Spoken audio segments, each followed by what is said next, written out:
Hi, I'm Pete, and welcome to Just a Few Acres Farm. We've been working awful hard in a lot of recent videos, doing firewood and plowing ground and getting things ready for winter. Now it's finally froze up. We're in our first extended freeze of the winter. It's been in the 20s for the last 3 or 4 days and nothing but cold weather in the forecast right now. So I thought in this video that instead of running around and getting lots of kind of heavy labor done, I would take you around the farm. We could visit with the animals and talk a little bit about how seasonal farm life is and what a wonderful thing that is in our modern world. First, this tractor in the weeds that I was standing next to, this is a parts tractor. It's an H that I took various parts out of to restore my H. And old tractors are just beautiful in the snow when the snow settles on them and makes all this contrast. I just love filming at this time of year. Hi, miss. 'Tis a season of ice in the stock tanks. And breaking it up twice a day. Gotta love that crunch of snow under your feet and the hardness of the ground when you walk. Compared to mud season, anyway. Hi, Ezra. You must have been sleeping in the hay up here. Ezra the cat likes to sleep up in the barn, up in the hay bales in the wintertime. It's a good place for him to get a snack, too, because there's always mice in the hay. And Ezra's always sure to give you his best side. We have plenty of hay for the winter. We're working on last year's hay, 2023 hay. On this side, we're down to the last row. That's all bedding bales over there. And then on this side is the hay that was taken in the summer of 2024.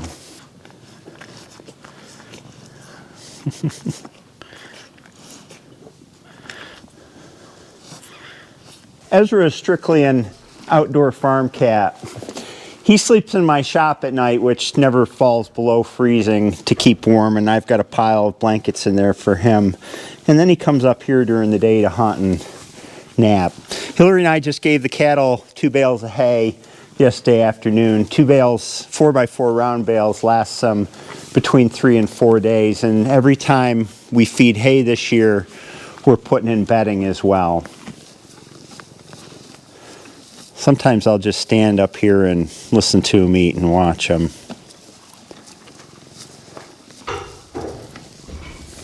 The cattle tend to eat in shifts, so there's usually always actually some eating, and then some will be loafing, laying down, chewing their cud in the back. Hi, Patty. All I'll get is a look from you. Let's go in and visit. Hey, bud, you can come in. 2 of this year's calves. Well, don't let me disturb you. You can go ahead and just lay down. Hey, Coco. Well, I didn't mean to get everybody up. Coco's a good cow, but she's got some Patty's blood in her. Patty's her mom. She's good for a back scratch. Some cows aren't. Some cows are more skittish, but Coco's been around, for 6 or 7 and 8 years, and she's used to being handled. Let's go on out here and see how the winter pasture's doing. You're fuzzy. Hi, Titus. How's it going, bud?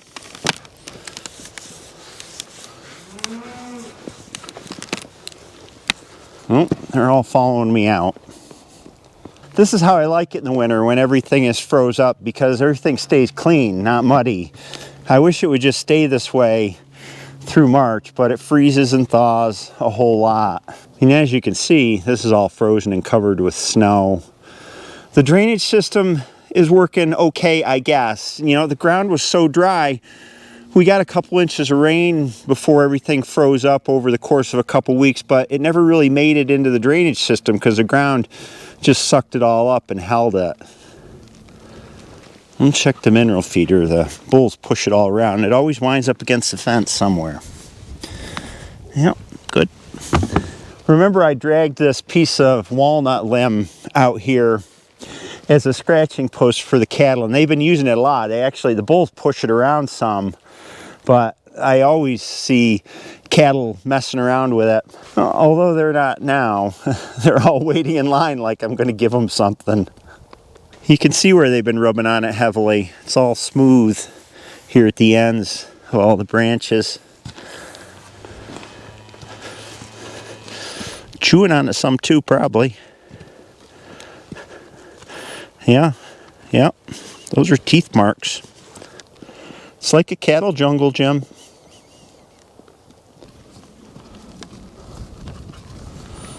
Hey, you.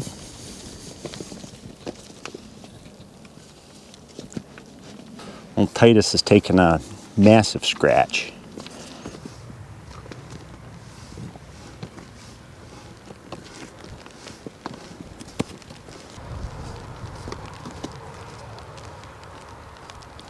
They use this quite a bit. This is more like normal what I see out here. 'Twas a good idea to bring it out.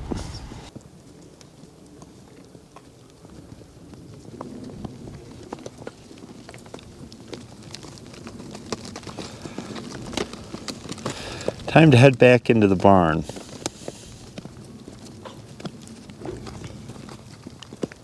The woods and the hedgerows are grays and browns through the snow.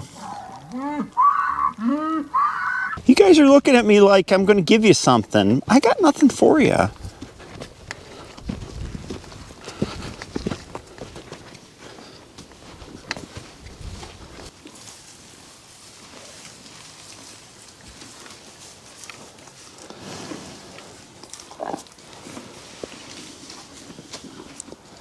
Our work with the animals is extremely limited this time of year, right through pretty much April. And that's why I do a lot of videos in the shop, doing shop work in the winter, because pretty much every day, Hillary and I head out first thing in the morning, and it's just feeding and watering the chickens in the morning, zhuzhing the cows hay, filling up their water tank, breaking up the ice in the heifer's tank, zhuzhing their hay, and that's it. And then in the afternoon, Hillary collects eggs as well as feeding and watering the chickens, and it's the same deal with the cattle. And every 4 days or so, we need to renew their hay supply and put new bedding in their pen, and that's it. There's nothing else. There's no animals going out to the butcher in the wintertime. We only do that in the summer, and the egg supply is pretty slim this time of year, so it's real quiet as farm animal care goes. And it's one of the nice seasonal things that, we're so busy in the summertime, we can really slow down in the wintertime. I can focus on my hobbies in the shop, and Hillary does a lot of reading, and sometimes we're just quiet for a good part of the day, finding things that we enjoy to do and not running around all over the place. A couple noisy drinkers.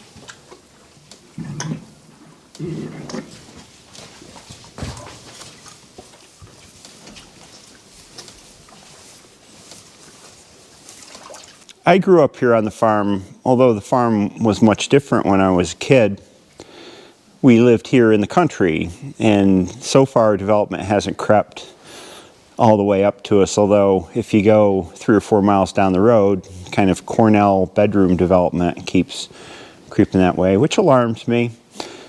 We lived in the city for 10 years. I went to school in Syracuse and then lived and worked there for 5 years after before moving back down here, and never enjoyed living in the city.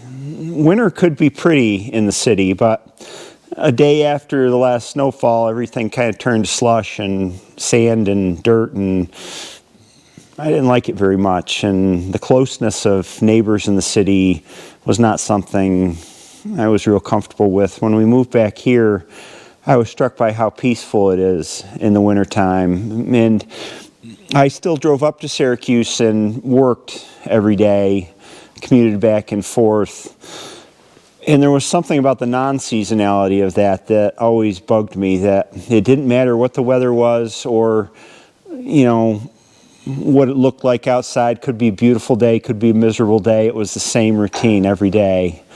And it was kind of like we were divorced from what nature was doing. And then that was one of the big reasons that I decided to leave my job and come back to be more in tune with what the world was doing. The world as in the natural world. And it just feels better to be that way rather than marching to something that's artificially made and is the same every day of the year, no matter what nature's doing. Our garden did well this year. It was nice to get back into gardening. I didn't cover it much after planting. I just didn't know where to go with it in terms of putting it into videos. And the garden's even pretty in the winter. We don't cut down everything till we get ready to replant in the spring, because I like to look at the foliage and things like the sunflowers. You know, we didn't feed them to the chickens, but the birds have been picking away at the seeds, and it gives them something to eat. I scared a bunch of them off of them when I came in here to the garden. Like any garden, we have different successes and different failures every year. I would say the successes this year is that the tomatoes and the beans and the cucumbers and the peppers grew really well, although my plan with the peppers didn't work out. My plan was to grow a bunch of hot varieties that are too hot for me to eat by themselves and then make salsa verde. Well, this year didn't turn out to be a good year for us growing tomatillos, so that fell through, and some of the peppers are still on the plants. I did pickle jalapenos because I like to use jalapenos in various things, and we ate tomatoes and beans and cucumbers for a long time. And it was great to have a garden again. You know, besides setting it up and getting the paper and the mulch down, it's not a lot of work for us until it comes to picking time, and Hillary takes care of that, and it's worthwhile. We'll do it again next year.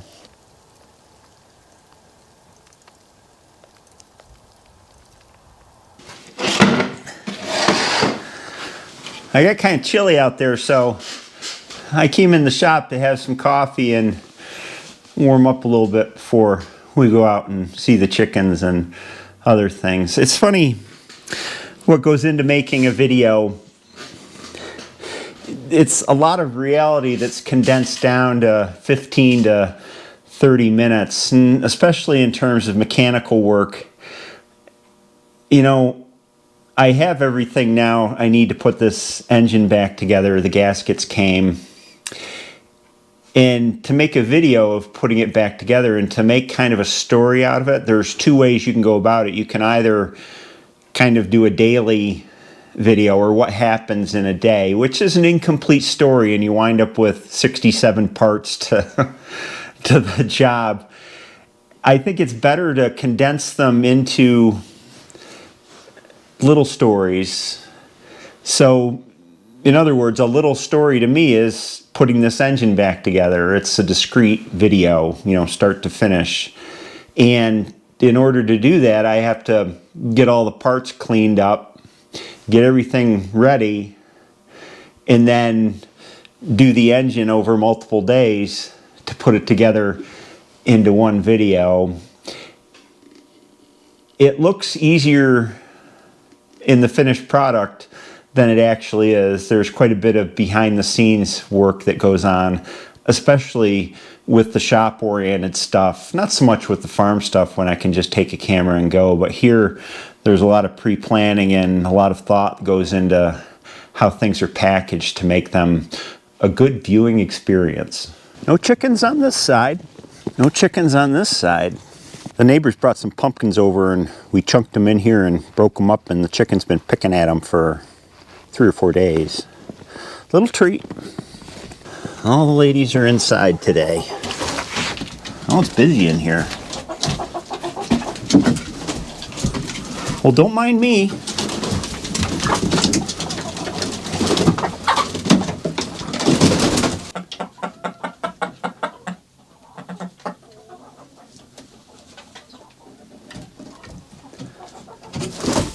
She says, I've had enough of this. I wanted some privacy. Hi. She seems a little perturbed.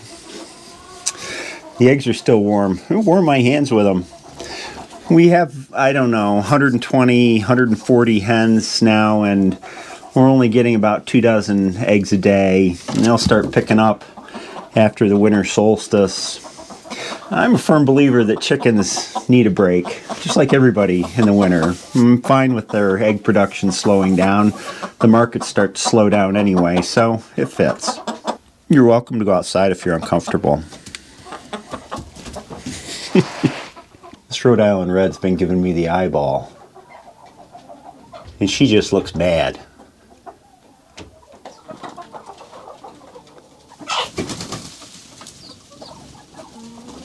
Oh, some birds got in here. Besides the chickens.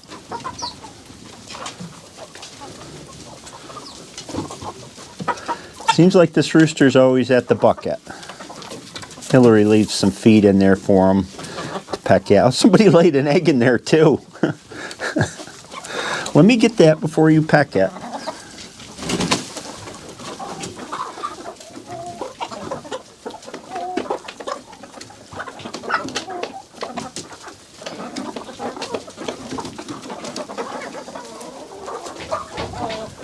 Look at that big chicken in there with the other ones. Boy, he's huge.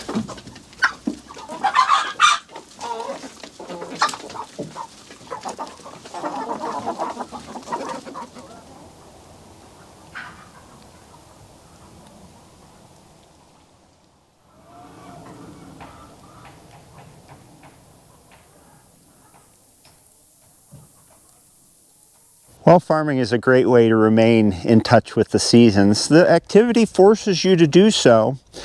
There's a danger in falling into a lull or a sleep where the years just pass and activities are pretty much the same season after season. And I've never been one to take much interest in that. I like to build and create things. I'm not such a good maintainer. And that's why we're trying all kinds of different things on the farm and with the channel. And I have a number of different directions I'd like the farm to go in, and it's just a choice of which. A bunch of them are on the table, and maybe I'll talk about them in future videos. But the whole key in life, I think, is to always be finding something new that engages your brain and learning, and that's where it's at. So that's what I'm up to. And this time of year, this lull, this telling, this saying that's coming from all around to sort of be still and be quieter and be slower is the perfect time to think about that kind of stuff with a positive outlook, which I'm full of these days. I hope you enjoyed this video, and I'll see you next time.